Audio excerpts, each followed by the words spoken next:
Un coach à la une. Aujourd'hui, dans Un coach à la une, je vous propose le thème de la supervision. Tous les professionnels de l'accompagnement, qu'ils soient thérapeutes ou coachs, doivent, déontologiquement, consulter régulièrement un superviseur pour parler notamment de ce qu'ils sont amenés à vivre dans l'interaction avec leurs clients. En individuel ou en collectif, la supervision est essentielle pour un coach.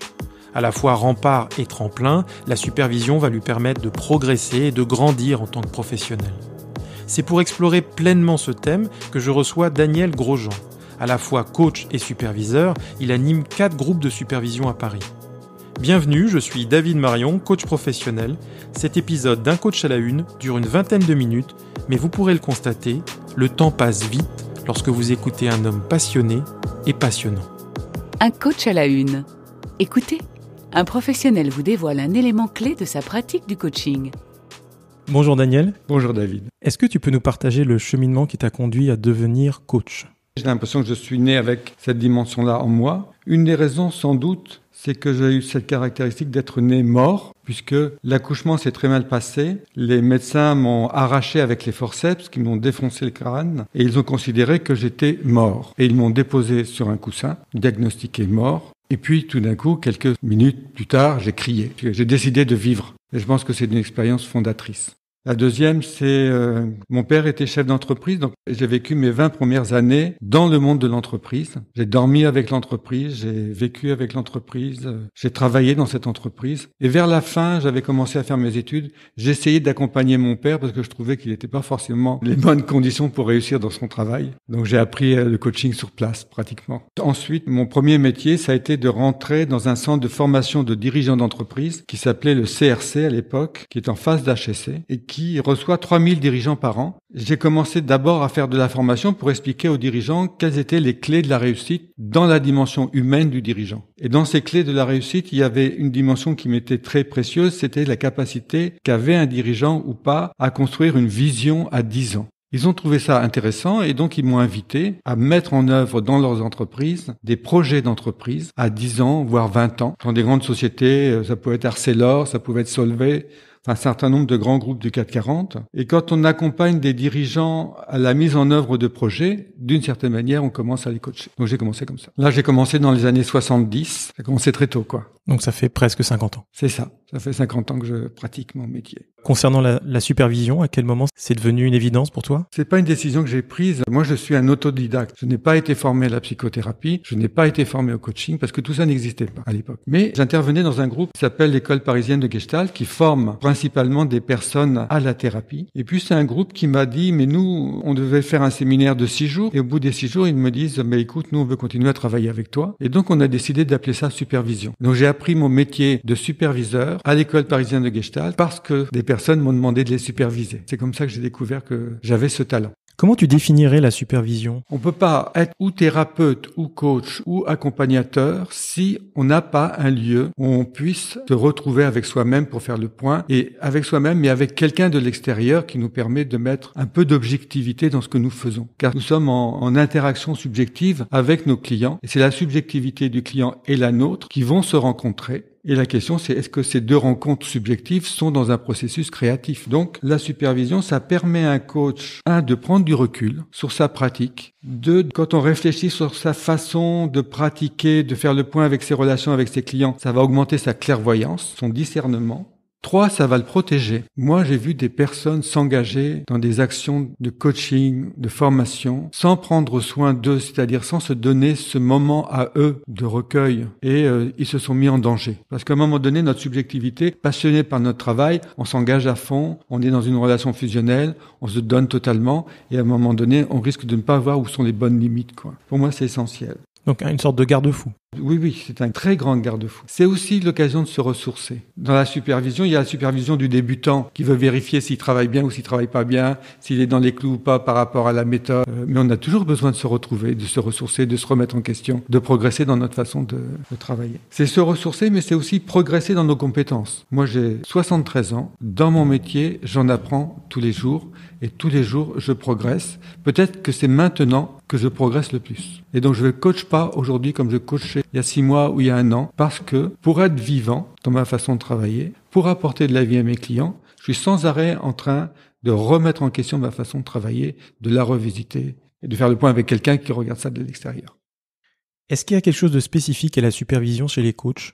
Un thérapeute, il est là pour soigner quelqu'un qui est dans la souffrance de la répétition, la souffrance de rester enfermé dans un mal-être. Le coach, il est là dans l'accompagnement de son client dans des projets créatifs. C'est pas le même regard, c'est pas la même distance. Il y a des zones de recouvrement entre thérapie et coaching. C'est-à-dire que des fois, dans le coaching, il y a une dimension thérapeutique. Des fois, chez le thérapeute, il peut y avoir une dimension d'orienter son client vers un projet. Mais essentiellement, dans le coaching, la supervision, c'est est-ce que ma façon d'accompagner mes clients va faciliter la mise en œuvre de projets, de déploiement, de développement, de prospérité. C'est pas l'enjeu de la thérapie. Alors, supervision individuelle ou collective, est-ce qu'il y a une différence fondamentale selon toi ? C'est deux enjeux, c'est-à-dire que dans la supervision individuelle, on travaille sur la profondeur de la personne dans son identité d'être principalement et dans son devenir. On va travailler la caractéristique de comment il peut être dans la projection de son propre destin. Dans la supervision collective, c'est une supervision dans l'approfondissement de la relation à l'autre. Parce que quand je fais de la supervision individuelle, je vais aller profondément explorer toutes les dimensions du coach dans sa façon de travailler, dans son unicité, dans sa singularité. Quand je fais de la supervision de groupe, j'ai 4 groupes de supervision, donc j'ai une très très forte expérience. Ça fait maintenant 30 ans que je fais de la supervision de groupe. Il y a quelque chose d'une construction de l'intelligence collective. C'est-à-dire que c'est pas que moi qui accompagne et qui supervise, puisque je demande à chaque membre du groupe de m'aider à superviser la personne qui travaille. Et donc, on fait comme une œuvre collective qui nous emmène sur une espèce de construction d'une profondeur tribale. Parce que le groupe devient une tribu qui se rencontre dans une dimension d'intimité très forte. On partage nos fragilités, on partage nos échecs, nos peurs. Donc, ça demande un niveau d'intimité très, très, très particulier. Alors, quelle est la fréquence recommandée des séances de supervision et leur coût moyen ? Je pense que tout est possible et que ça dépend de chaque superviseur. Ce que j'aime, moi, c'est quand je suis en individuel, je fais des séquences de 2 ou 3 heures tous les mois. Quand c'est des groupes, je réunis le groupe 2 jours tous les 2 mois. Donc ça fait 10 jours sur l'année. Mais j'aime bien ces séquences de 2 jours parce que en 2 jours, on a le temps de se déposer, d'aller en profondeur, de concrétiser, consolider tout le travail qu'on fait. Et là, c'est tous les 2 mois. Là, c'est mon rythme. Et s'agissant du coût ? S'agissant du coût, moi j'ai un critère qui est que je fixe le prix en fonction d'une part de ma valeur et d'autre part du revenu de la personne qui est en face de moi. Donc je vais pas demander le même prix entre quelqu'un qui commence son métier de coach et quelqu'un qui dirige un cabinet de coaching. Donc c'est proportionnel au revenu de la personne que tu accompagnes. Et de l'enjeu qu'elle se donne aussi. J'ai construit un prix sur mesure adapté à la rencontre entre sa valeur et ma valeur et l'enjeu de la supervision. Moi, je demande au minimum le même prix que ce que la personne va demander à son client. Pour moi, l'argent doit être une valeur importante parce que nous sommes dans un métier qui concerne l'argent. Faire du coaching en entreprise, c'est des enjeux de prospérité. Et en même temps, ça ne doit pas être un obstacle pour travailler avec moi. Est-ce que tu peux nous expliquer, selon toi, pourquoi c'est important, voire essentiel pour un coach d'être supervisé ? Dès que je suis dans mon métier de coach, c'est vital d'être supervisé. Moi, je suis dans mon engagement de tout mon être dans mon métier, où j'essaie de faire de mon mieux. Mais si j'ai pas un regard de l'extérieur qui vient mettre un tiers, qui vient mettre du neuf, qui vient mettre un moyen aussi de m'appuyer, des fois je me pose des questions. Je sors d'une séance de coaching. Est-ce que j'étais OK? Est-ce que j'ai pas été OK? Donc si j'ai pas un endroit où je vais pouvoir discuter de ça, je me mets en danger. Et je mets le client en danger. Et du coup, tu penses quoi des coachs qui sont pas supervisés? Parce qu'il y en a un certain nombre. Je me permettrai pas de penser, j'aurais juste envie de leur dire c'est mieux de vous faire superviser parce que ça vous permettra à la fois de développer votre activité, de vous ressourcer, de vous enrichir et puis de sortir de la solitude parce que quand on est dans un métier de coach, on est seul avec nos clients sur qui je m'appuie. Quand on a créé ce métier, ça a été posé comme un principe déontologique, comme une nécessité vitale, et pour le coach et pour le client. Donc je leur dirais, trouvez la bonne personne, mais appuyez-vous sur quelqu'un. Ça vous fera progresser. Est-ce que ça peut être un critère de sélection pour le client, selon toi? Oui, pour moi, c'est recommandé. Oui. De choisir un coach qui est supervisé, de vérifier qu'il est bien supervisé. Oui, oui. Et d'ailleurs, les entreprises le demandent. Enfin, moi, j'ai souvent des coachs supervisés qui me demandent des certificats de supervision parce qu'ils vont rentrer dans une entreprise pour montrer qu'ils respectent les règles déontologiques du métier. As-tu des exemples de sujets récurrents qui sont traités en supervision? Beaucoup de travail sur c'est quoi mon identité de coach, c'est quoi ma singularité. En quoi la manière dont je fais du coaching peut être définie d'une manière singulière, originale, qui soit la mienne. C'est quoi ma façon à moi d'être coach et d'accompagner mes clients. Donc travailler sur la singularité, ça c'est très important. Oui. C'est le point commun à tout le monde, je pense. Est-ce que plus un coach accumule des heures de pratique, de coaching, moins il a besoin d'être supervisé? C'est comme si tu demandais à quelqu'un qui a une voiture qui a beaucoup de kilomètres si elle avait plus besoin d'être révisée parce qu'elle avait beaucoup roulé et que elle était devenue immortelle. Donc moi je dis au contraire. Après, il faut trouver à chaque étape de notre métier, de notre évolution et de notre expérience, le superviseur qui va nous faire passer l'étape suivante, qui va nous faire franchir une autre étape. Sinon, le seul danger, si jamais j'arrête d'être supervisé, je vais rentrer dans la routine, je vais rentrer dans la répétition, je vais finir par m'ennuyer et je vais plus faire du bon travail. Donc plus que jamais, c'est nécessaire. Avec le risque aussi de la toute-puissance. Le garde-fou d'une toute-puissance, c'est d'avoir un maître. C'est-à-dire d'avoir quelqu'un qui est au-dessus de moi pour me contenir et pour éviter que je me prenne pour le maître, quoi. Et un superviseur, entre guillemets, joue ce rôle. C'est pas au-dessus pour dominer, c'est au-dessus pour voir au-dessus de la situation les choses d'un autre niveau. Et quand on est supervisé, on est là pour ouvrir ce que j'appellerais notre troisième œil. Le superviseur, il ouvre l'œil qui transcende la dualité des choses. Le vrai coach, c'est celui qui sera capable d'être au-dessus de lui-même pour comprendre qu'entre lui et son client se joue une relation, se joue des enjeux, se joue des transferts, se joue de l'amour ou de la haine, et qu'il est capable de se mettre au-dessus. Et c'est le rôle du superviseur de lui ouvrir ce regard qui transcende la dualité. Alors, que penses-tu de la co-vision, du co-développement ou de l'intervision? Est-ce encore de la supervision selon toi? Toutes ces pratiques sont riches, bonnes, généreuses, mais elles ne sont pas pour moi de la supervision. Quand on est dans la co-vision, on est dans le compagnonnage, on est dans la fraternité. C'est une ressource. Mais à un moment donné, je dois accepter d'avoir quelqu'un qui fait autorité et qui va me donner des clés supplémentaires pour me faire progresser sur mon chemin. Et pour éviter de me prendre pour le maître tout-puissant. Donc c'est quelqu'un qui a un rapport de hiérarchie vis-à-vis de moi. Et pourquoi c'est important? Parce que le coach, il va réussir à accompagner son client s'il fait autorité vis-à-vis de son client. Si le client ne voit pas une figure d'autorité dans le coach qui l'accompagne, on va pas aller loin. Donc il faut que le coach reproduise cette même relation avec quelqu'un qui pour lui fait autorité. Donc moi, avec les coachs que je supervise, je me mets dans une place où je fais autorité. Pas une place où je suis autoritaire, pas une place où je domine, une place où je vais apporter des grilles de lecture nouvelles. Enfin, je vais apporter des choses qui vont lui permettre d'aller plus loin pour lui-même. En tant que superviseur, quelle est ta méthode de travail avec tes groupes?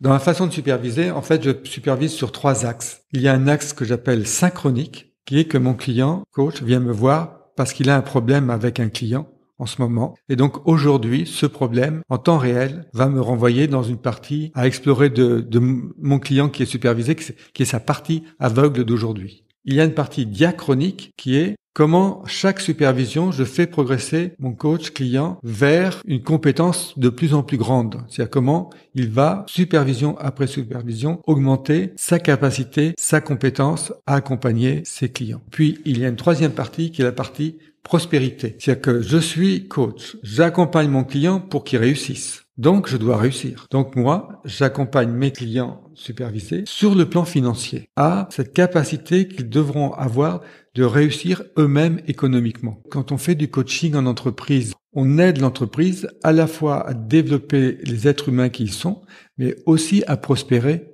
et à créer de la richesse. C'est l'enjeu de l'entreprise. C'est pas que les bonnes relations, c'est aussi la prospérité. Si je veux être capable de les accompagner dans cette dimension, il faut que moi-même, je réussisse. Il y a ces 3 dimensions dans l'accompagnement que tu proposes. C'est ça, oui. Synchronique dans l'instant, diachronique dans la durée et prospérité dans l'entrepreneuriat. Daniel, tu qualifies ton approche de la supervision d'initiatique. Quels en sont les grands principes? Le mot initié, ça veut dire être au commencement. Et donc, c'est une proposition de regarder le monde autrement que comme l'école nous l'a appris. L'initié, c'est celui qui veut regarder au-delà, qui veut regarder derrière, qui veut regarder à l'envers. Donc, qui est prêt à explorer d'autres façons de regarder le monde. Et donc, il fait comme si il était à l'origine de tout ce qui lui arrivait. Comme si il avait choisi son père et sa mère. Pour se mettre à l'origine de lui-même. Donc, deuxième point, il assume d'être responsable de tout ce qui lui arrive, même quand il a l'impression qu'il n'y est pour rien. Mais à condition de comprendre qu'il est responsable, mais pas coupable. Et c'est la différence. Et puis, troisième point, il est co-créateur de l'univers. C'est-à-dire qu'il assume qu'il participe à la création de l'univers avec les autres. Moi, je m'inspire de 3 dimensions. Il y a toutes les dimensions professionnelles du coaching qu'on apprend à travers tous les organismes de formation qui sont issus soit de l'analyse transactionnelle, soit de la PNL, soit de tous les courants humanistes qui ont contribué au coaching. Mais moi, je vais aussi m'inspirer des traditions spirituelles, religieuses, qui portent l'histoire de l'humanité à travers les âges. Ils ont quelque chose à nous dire ou à nous donner. Et je m'inspire, dans ma façon de travailler, de ces dimensions historiques dans lesquelles nous avons été baignés. On est nés dedans. Et ça nous surdétermine. Et ça détermine nos scénarios de vie. Donc je vais chercher ce que j'appelle la dimension archétypale, les dimensions archétypales de ces civilisations, le judéo-christianisme, parce que nous sommes nés dedans, et que le capitalisme est issu du judéo-christianisme. Civilisation construite sur le temps. Bon, la première phrase de la Bible, c'est Bereshit, qui veut dire commencement. Donc, toute la civilisation judéo-chrétienne, c'est courir après le temps. Et puis, je suis aussi très inspiré par des philosophies orientales, et notamment le bouddhisme tibétain, qui, elle, c'est le contraire. C'est comment quitter le temps, se libérer de la pression du temps. Et ce qui m'intéresse, c'est de prendre et l'un et l'autre et de faire un mariage heureux entre ces 2 dimensions. L'une qui privilégie l'espace, c'est plutôt toutes les philosophies, on va dire, orientales, avec des formes variées comme le taoïsme, comme l'hindouisme. Et puis, cette forme judéo-chrétienne très centrée sur la création et sur l'action. Nous sommes entre l'espace et le temps, et que c'est notre façon d'être heureux ou pas dans l'articulation de ces 2 dimensions qui fera notre destin. Voilà, je me sers de tout ça. Alors, devenir superviseur, ça se décide comment ? Pour moi, le seul signe qui compte, c'est quand tout d'un coup, quelqu'un me demande. Alors, bien sûr, il y a des formations qu'il vaut mieux suivre, Il y a une intention à poser, mais le signe, c'est quand tout d'un coup, quelqu'un vient me voir, donc c'est être appelé. C'est le client qui nous appelle. Et quels sont les prérequis pour devenir un bon superviseur ? Je vais te dire ce qui me paraît être important dans les qualités d'un superviseur. La première des premières, c'est l'accueil. Quand je suis capable d'accueillir l'autre totalement comme il est, sans le juger, on peut commencer. Parce que le coach qui vient en supervision, il vient pour parler de ses peurs, de sa vulnérabilité, de ses questionnements, donc de toute sa fragilité. Il vient déposer sa fragilité d'être humain. Ça, c'est la première chose. La deuxième chose, je pense qu'il faut avoir un peu d'expérience quand même. Des fois, je suis surpris de voir des coachs qui ont quelques années d'expérience de coach et qui disent qu'ils veulent devenir superviseurs, alors que leur expérience de coach est encore très courte. C'est comme le vin. Pour faire du bon vin, il faut des années de pratique. Donc, il faut du temps, quoi. Il faut un peu de temps. Est-ce qu'un superviseur est supervisé lui-même ? Ben oui. Il est super supervisé.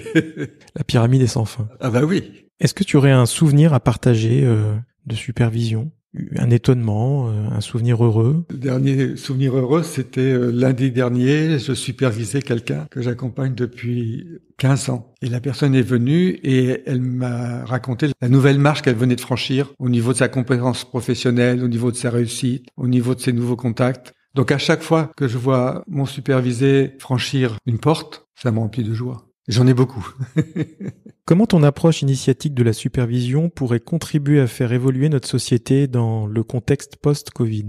En fait, j'ai annoncé il y a 1 an qu'on risquait de vivre d'ici 2030 un processus qui pourrait ressembler à de la collapsologie, parce que je pense qu'on est au bout d'un système qui est en train de s'effondrer, sans porter de jugement sur ce système. Et je m'étais juste trompé de quelques années, parce que le Covid, pour moi, c'est le début d'une secousse qui va être d'une grande force. On ne sait pas où ça va nous mener. Il va y avoir la vague de la crise économique, il va y avoir la vague de la crise écologique. Donc on est parti pour traverser des grandes tempêtes. Et donc, à ce moment-là que nous vivons, il y a ceux qui sont restés dans le vieux monde et qui continuent à faire leur métier en prenant les mots et les formes du vieux monde. Et je les vois comme sur un arrêt image. Les formations en entreprise sont bloquées. Il y a des groupes qui disent on arrête de faire du coaching externe. Donc tous les vieux schémas tombent.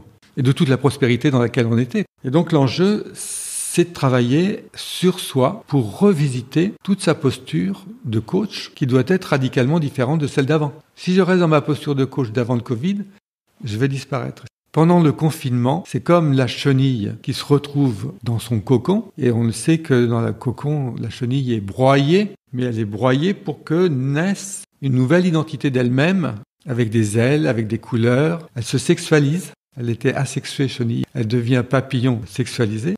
et déployer ses ailes pour découvrir de nouveaux territoires. Et donc, le travail que je fais en supervision, en ce moment, c'est comment, pour chacun, profiter de cette crise qui nous a confinés pour aller à l'essentiel de mon identité de coach et déployer des nouvelles postures qui vont me permettre de déployer les ailes de ma destinée. L'enjeu, c'est de créer de grandes disruptions paradigmatiques de nos façons de coacher. Il faut qu'on invente des nouvelles façons d'accompagner, il faut qu'on invente des nouvelles façons d'accompagner les entreprises aussi.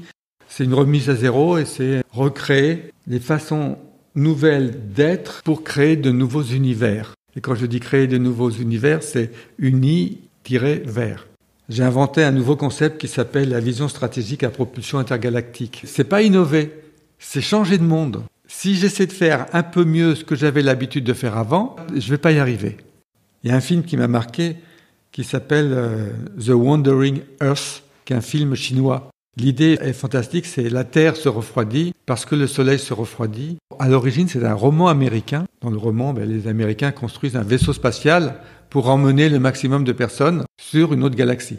Mais quand le roman arrive en Chine, les Chinois disent « nous, on va emmener tout le monde ». Donc ils prennent la Terre, ils mettent des boosters, et ils emmènent la Terre sur une autre galaxie dans un grand voyage. Et moi, j'ai adoré cette image comme une espèce d'image futuriste qui est quand je prends à la fois les personnes que j'accompagne et les entreprises que j'accompagne, c'est comment je vais créer quelque chose qui peut ressembler à ça, c'est-à-dire le monde dans lequel nous vivons, il arrive à une fin, et nous avons à créer de nouvelles représentations du monde, et comme ce que nous avons comme représentation crée la réalité de l'extérieur, nous allons créer de nouveaux mondes. C'est vraiment la rupture. Si je prends une entreprise, je la change de planète, en changeant son type de clientèle, en changeant ses priorités, en changeant sa façon de regarder le monde. Alors, avant l'interview, je t'avais demandé de choisir une musique qui pourrait symboliquement représenter ton approche de la supervision. Je te propose de l'écouter à présent.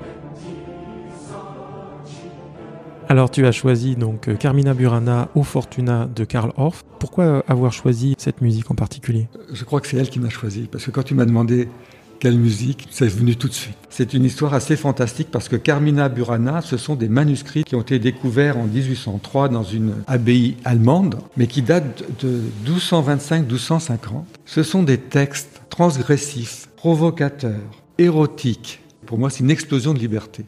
Ça m'a plu parce que c'est surréaliste de trouver ça dans une abbaye, d'avoir cette espèce de pulsation du vivant. Notre métier, c'est d'inviter nos clients à être transgressifs. C'est illustrer cette capacité à faire exploser la vie. Je trouve qu'il a bien mis en musique pour ça, même si c'est un peu provocateur. Il faut prendre ce risque. J'ai lu le texte. C'est le Cantique des Cantiques revisité de manière bon vivante, avec cette espèce de utopie d'amener les gens dans un pays de cocagne. Le thème, c'est vous amener dans un pays de cocagne, dans la terre promise. C'est une terre promise qui est proposée dans ce texte. Et une des caractéristiques, c'est qu'il chante la roue de la fortune. La fortune, il y a des hauts, il y a des bas.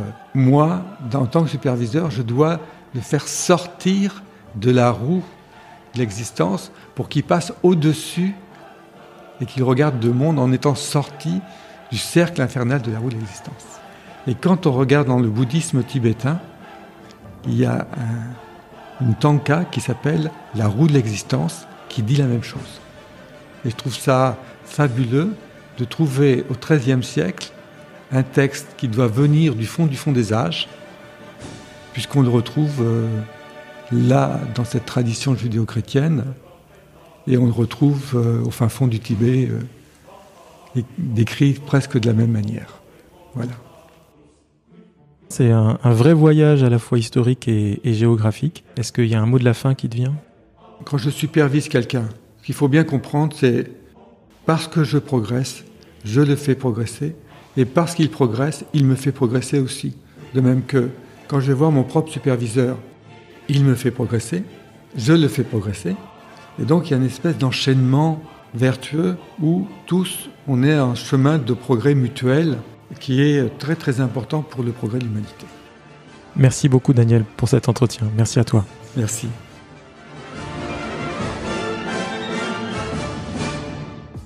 Un coach à la une. Merci pour votre attention. Un coach à la une est à présent disponible sur les plateformes d'écoute Apple Podcasts, Deezer, Spotify, Google Podcasts, mais également sur la plupart des applications dédiées au podcast. Si vous avez apprécié cet épisode, n'hésitez pas à le liker ou le commenter sur la plateforme d'écoute ou l'application que vous utilisez. Vous pouvez également liker ou commenter l'épisode sur LinkedIn ou le recommander à vos contacts. À très bientôt pour un nouvel épisode. Un coach à la une série créée par David Marion et produite par le Média des coachs.